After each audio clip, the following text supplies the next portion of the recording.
Hello, hello, Foxtrot 4 Hotel Whisky Novembre F4 HWN.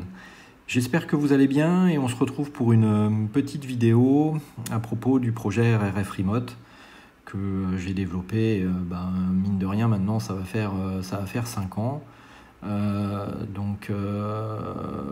Projet qui tourne sur toute la gamme de M5 Stack, M5 Stack Core, Core 2, Core S3, et qui permet deux choses. D'abord de suivre l'activité en temps réel sur le réseau des répéteurs francophones, le RRF, mais aussi pouvoir piloter à distance son point d'accès, que ce soit un hotspot ou un point d'accès simplex, un relais, un transpondeur ou ce genre de choses.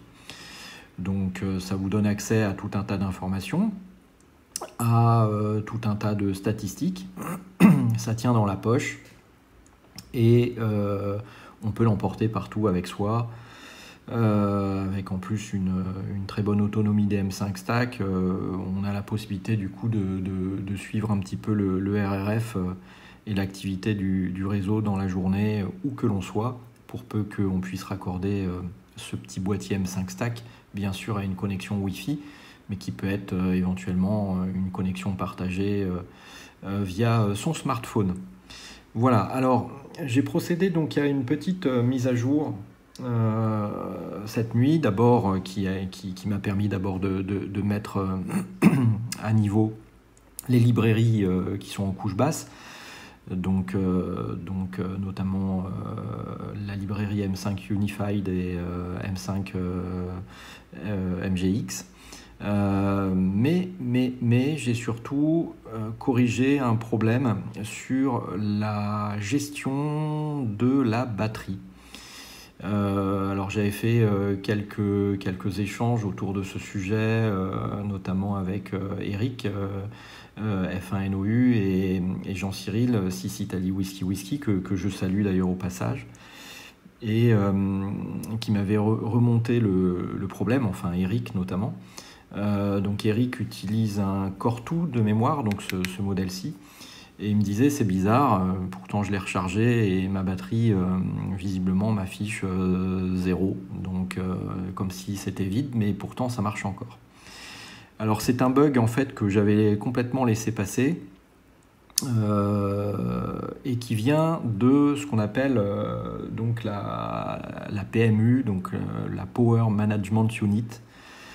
Donc le composant qui est utilisé pour gérer en fait la consommation d'énergie par ces petits boîtiers. Et il faut savoir que la PMU a évolué d'un modèle à l'autre. Donc là vous avez un modèle, bon c'est un corps métal mais c'est un corps tout court, hein, donc modèle à bouton. Là vous avez une PMU là-dessus qui est extrêmement rudimentaire. Ici vous avez donc sur les modèles Core 2 une PMU qui est à base de, alors pour ne pas dire de gros mots, c'est un AXP 192, donc c'est beaucoup plus évolué. Et sur les Core S3 que vous avez ici, vous avez une PMU qui est encore différente, qui doit être l'AXP 2101 je crois de mémoire. Donc on voit à chaque fois qu'on monte de gamme, le Power Management Unit qui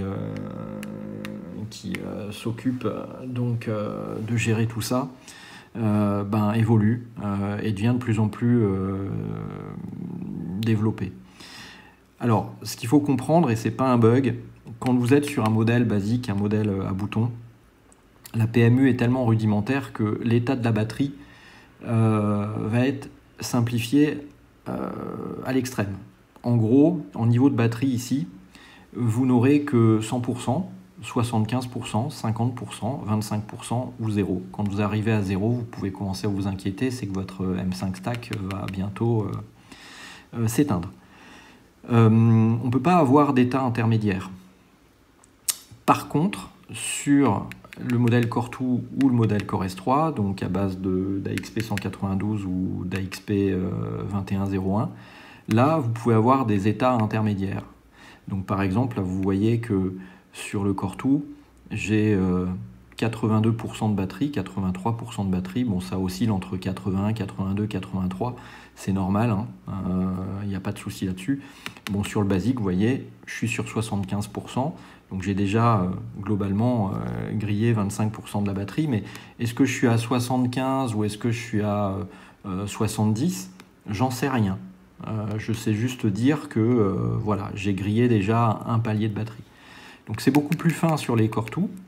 Et pareil, c'est très fin sur les Core S3. Donc sur les Core 2 et les Core S3, vous pouvez avoir les états vraiment précis de la batterie. Donc là, on lit 81%, ici on lit 94%. Sur les basiques, vous étonnez pas, ça sera des paliers. Voilà, donc j'ai fait une refonte du coup de l'affichage du niveau de batterie. Donc là, sur les modèles à boutons, ça a vraiment passé de palier en palier. Ici, petit à petit, vous allez voir la zone remplie qui va petit à petit baisser. Hein. Et en plus, pour plus de précision, je vous ai affiché le pourcentage, ce qui n'était pas le cas avant. Alors le pourcentage, vous pouviez quand même le voir, parce que quand vous êtes en mode affichage expert, on va le revenir ici, vous avez un écran, je crois qu'on vient de passer dessus d'ailleurs, mais il y a un écran qui donne des informations système, et vous aviez déjà le niveau de la batterie qui était affiché. Donc là on a les derniers TX, et ça va cycler, et je pense qu'on va voir, voilà, batterie 80%, voilà, dans RRF Remote 4.1.4, là, on voyait le niveau de batterie. Maintenant, il est directement visible là-haut. Voilà les amis, donc je vous encourage à passer sur M5 Burner et puis mettre à jour votre M5 Stack avec cette version 4.1.4. Au passage, il va falloir que je creuse un petit peu parce que je pense avoir trouvé un bug dans les librairies bas niveau. Mais avant de passer pour un idiot, je vais bien vérifier. Et puis, si ce bug est avéré, j'en ferai part, bien évidemment, à l'équipe technique de M5 Stack qui est en charge des batteries bas niveau. Mais je ne veux pas commettre d'impair. Donc, je vais être certain de ce bug pour leur faire donc une remontée et tenter d'améliorer un petit peu tout ça. Voilà les amis, bah écoutez, j'espère que cette version vous conviendra. Bien évidemment, moi, mon M5 Stack est toujours en fonctionnement dans mon Shack Radio. J'en ai même un qui est connecté également à un module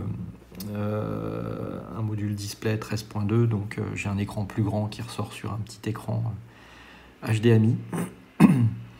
Voilà, alors on peut s'en passer, mais c'est quand même bien sympathique d'avoir ça sous la main. Comme d'habitude, sous la vidéo, vous allez trouver la description, et sous la description, les commentaires pour les questions, les remarques ou les insultes. D'ici là, bah écoutez, à une prochaine fois, probablement sur aussi des projets sur le M5 Stack.